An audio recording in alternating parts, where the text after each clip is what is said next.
नमस्कार मित्रांनो, स्मार्ट स्टडीमध्ये तुमचं स्वागत आहे. तर आजचा जो आपला टॉपिक आहे तो म्हणजे अंडरग्राऊंड केबल्स. तर अंडरग्राऊंड केबल्स तुम्ही पाहत असशीला तर इथे दिसते बघा अंडरग्राऊंड केबल, जी आपल्या काळ्या कलरची वरून कोटिंग असते. तर ह्याच्या इंटरनल पार्टची आपण पहिला माहिती बघूच, पण अंडरग्राऊंड केबल्स आपण काय यूज करतो हे पहिल्यांदा आपण बघूया. तर अंडरग्राऊंड केबल्समध्ये पहिल्यांदा सर्वप्रथम बघा की अंडरग्राऊंड केबल्स आपण कुठे यूज करतो आणि का करतो. तर अंडरग्राऊंड केबल्स जे असतात त्या power transmission achieved through cables that are laid underground, म्हणजे काही जमिनीच्या खालून जे आपण पॉवर ट्रान्समिशन घेतो त्याला काय म्हणतात रे, अंडरग्राऊंड पॉवर केबल्स. लक्षात घ्या. आता काही ठिकाणी आपल्याला काय होतं, तर काही ठिकाणी आपल्याला वरून ज्या ओव्हरहेड लाईन्स, म्हणजे तुम्ही बघितलं असेल ज्या पोलवरून आपण ज्या लाईन्स टाकतो त्या आपल्याला वापरताना थोडंसं कठीण असतं, म्हणजे जिथून आपण एक एक ठिकाणी पोल उभा करू शकत नाही आणि तिथून वायरवरून टाकू शकत नाही. लक्षात घ्या, म्हणजे जिथून कंडक्टर आपण पास करू शकत नाही अशा ठिकाणी आपल्याला काय करावं लागतं, तर जिथं इम्प्रॅक्टिकेबल आहे. इम्प्रॅक्टिकेबल म्हणजे काय रे मित्रांनो, तर जिथं आपल्याला वापरताना त्रास होतो अशा ठिकाणी आपण काय वापरतो की अंडरग्राऊंड केबल वापरतो. लक्षात घ्या. तर या अंडरग्राऊंड केबलमध्ये नेमकं काय काय असतं, तर इथं कन्स्ट्रक्शन ऑफ केबल्स बघा.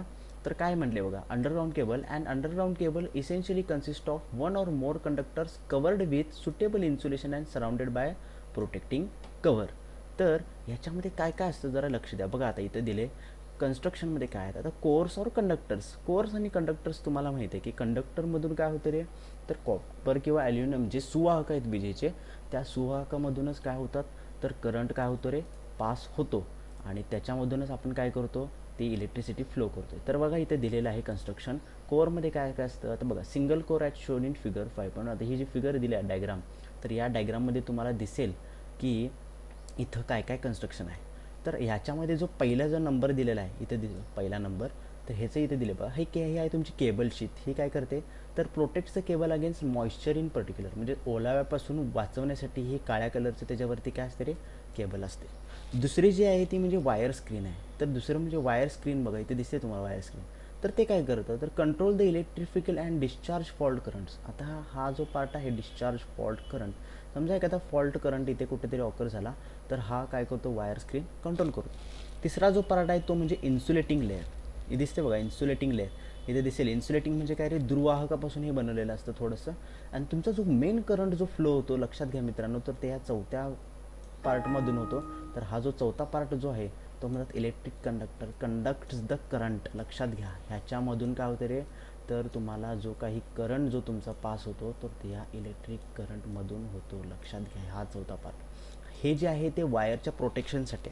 तर असं काही वायर बनवली गेली मित्रांनो, तर लक्षात घ्या की ही वायर आपण जमिनीच्या खालून टाकतोय आणि जमिनीवरती असणारं लोड या वायरवरती सुद्धा असणार आहे. पाणी असेल किंवा कोणत्याही प्रकारचे जनावरं वगैरे त्याच्यावरती अटॅक करू शकतात. वेगवेगळ्या प्रकारच्या काही गोष्टी या वायरसोबत होऊ शकतात. म्हणून अशी ह्याची कन्स्ट्रक्शन मित्रांनो केलेली आहे. तर दुसरा जो पार्ट आहे तो म्हणजे इन्सुलेशन. आता इन्सुलेशन पार्टबद्दल आपण जरासं माहिती घ्या मित्रांनो. तर बघा इन्सुलेशन पार्टमध्ये त्यांनी काय सांगितलं, ईच कोर और conductor is provided with suitable thickness of insulation. आता हा 3 नंबरचा इथला जो दिसतोय तुम्हाला पार्ट मित्रांनो, 3 नंबरचा, तर बघा हा जो 3 नंबरचा जो पार्ट आहे तो आहे तुमचा इन्सुलेशनचा पार्ट. तर इन्सुलेशन काय करतं बघा, ईच कोर और कंडक्टर, कंडक्टर म्हणजे काय, ही जी कंडक्टरची जी वायर आहे या वायरला कोण कवर करते, थिकनेस ऑफ इन्सुलेशननं कवर केलं जातं. And the thickness of layer depending upon the voltage to be withstood by the cable. म्हणजे काय, ह्याच्यामध्ये किती अमाऊंट आपण व्होल्टेज ह्या कंडक्टरमधून पास करणार आहे त्याच्यावरून ह्याच्या थिकनेस काय असते रे मित्रांनो, व्यवस्थित ॲडजस्ट केलेली असते या इन्सुलेटरची. हा तुमचा काय आहे, इन्सुलेटर आहे. तर इथंपर्यंतचा पार्ट तुम्हाला समजला असेल. तर बघा आता पुढं काय दिलेलं आहे, the commonly used material for insulation are impregnated paper. Impregnated paper म्हणजे एक पेपर असतो, तो काय करतो, तर इन्सुलेशन मित्रांनो प्रोव्हाइड करतो. तुम्ही बघितलं असेल आता इन्सुलेशन मी तर तुम्हाला दाखवतो. इन्सुलेशन हा जो पार्ट आहे तुमचा, हा आहे इन्सुलेशनचा पार्ट.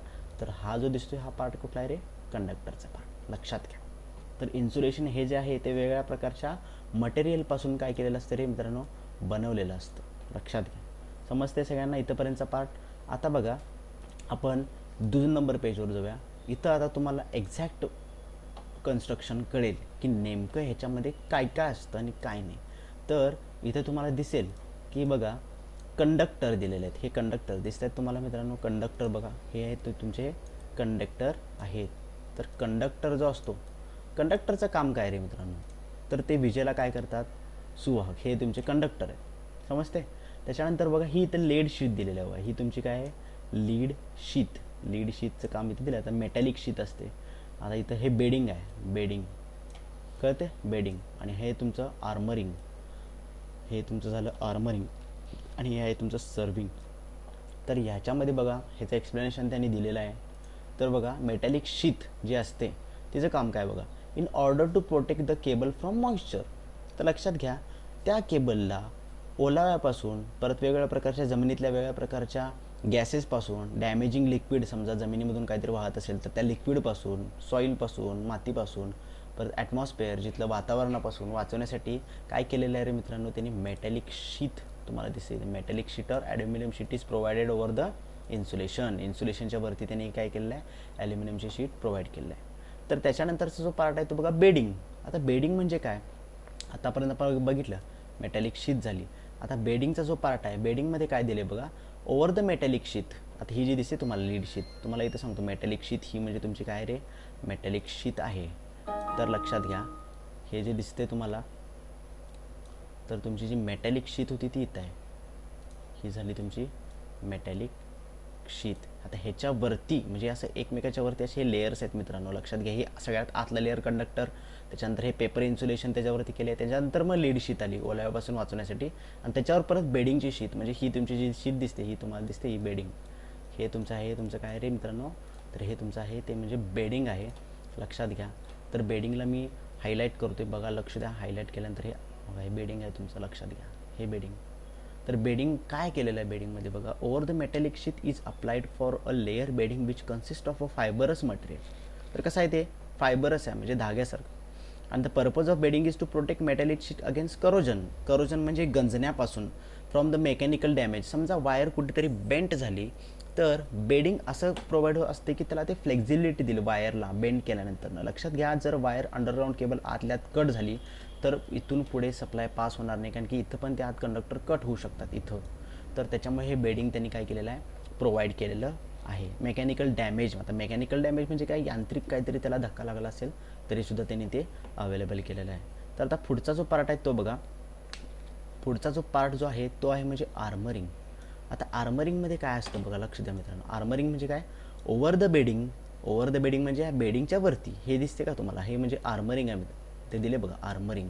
आता आर्मरिंगसाठी आपण वेगळा कलर वापरतो बघा. आर्मरिंग जे दिसते तुम्हाला हे झालं तुमचं आर्मरिंग, हे आर्मरिंग आहे, दिसते काय.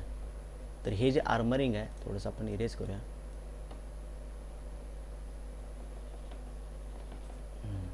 आता तुम्हाला दिसेल की आर्मरिंग कुठं आहे. तर हे जे दिसते हे तुमचं काय आर्मरिंग आहे. तर आर्मरिंगचं मेन काय बघा, over the bedding armouring is provided which consist of 1 or 2 layers of galvanised steel or wire or steel tape. तर आर्मरिंग जे असतं ते धातूपासून बनवलेलं असतं मित्रांनो. आर्मरिंग, आर्मर्ड असणे म्हणजे बघायला कशात घ्या, एखाद्या गोष्टीला आपण काय करतो तर संरक्षण देण्यासाठी आपण काय करतो रे आर्मरिंग बनवतो. मग आर्मरिंगचं काम काय आहे तर आर्मरिंगचं जे काम आहे ते काय करतं, त्याला प्रोटेक्शन देतं. आता मेकॅनिकल इंजरी म्हटला किंवा त्याला आपण मगाच्या भाषेत जे म्हटलो की एखाद्या वेळेस केबल हाताळताना वगैरे किंवा जोडताना वगैरे कट होण्याची शक्यता असते किंवा तुटण्याची, बेंटवर त्याच्यावर लोड आल्यानंतर मग आर्मरिंग त्याला काय करतं, एक मजबूतपणा देतं, लक्षात घ्या. आणि लास्ट जो पार्ट आहे तुमच्या या ह्याच्यामधला, तर लास्ट जो पार्ट आहे तो आहे म्हणजे लक्षात घ्या सर्विंगचा पार्ट. आता हे सर्विंगचा जो पार्ट आहे ह्याच्यामध्ये आपण बघणार आहे की एक्झॅक्टली काय होतं सर्विंग. इथं दिसते तुम्हाला सर्विंगचा जो पार्ट हा झाला तुमचा सर्विंग. सर्विंग म्हणजे काय आहे की त्याच्यावरती फक्त एक प्रकारचं काय केलेलं आहे तर कोटिंग केलेलं असतं सर्विंग म्हणजे. आता इथे दिलेलं असं सर्विंग म्हणजे काय, तर सर्विंग म्हणजे असा पार्ट आहे. तर बघा, in order to protect armouring from atmospheric conditions, atmospheric वातावरणापासून वाचवण्यासाठी, आणि a layer of fibrous material like jute. तर हे ज्यूटच्या मटेरियलपासून बनवले असतं. तर ज्यूट हे एक प्रकारचं मटेरियल आहे. आता बघा, similar to bending is provided over the armouring, so this is known as serving. लक्षात घ्या हे तुमचं काय झालं रे सर्विंग. तर मित्रांनो परत एकदा ही डायग्राम पूर्णपणे बघा. तर ही केबल आहे आणि ह्या केबलच्या आतमध्ये ही पूर्णपणे ही केबल आहे. तर या केबलच्या आतमध्ये हे कंडक्टर आहेत, त्याच्यावरती मग पेपरचे इन्सुलेशन असतं, त्याच्या आत कंडक्टर आहेत, लक्षात घ्या. त्याच्यावरती परत लीडची शीट आहे, त्याच्यावरती बेडिंग आहे, त्याच्यावरती आर्मरिंग आहे आणि मग सर्विंग आहे, लक्षात घ्या. असे 4 स्टेप झाल्यानंतर ही वायर तुमची काय होते रे कंप्लीट होते, म्हणजे अंडरग्राऊंड केबल तुमची इथं कंप्लीट झालेली दिसेल. लक्षात घ्या मित्रांनो. तर हे आहे पूर्णपणे तुमच्या अंडरग्राऊंड केबलची माहिती.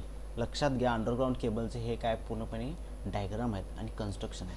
आता कोणकोणत्या पद्धतीच्या वायर कुठं कुठं वापरल्या जातात, मग ते कशावरून ठरवतात ह्याचं आपण जरा थोडंसं डिटेल बघूया. तर क्लासिफिकेशन ऑफ अंडरग्राऊंड केबल्स बघा.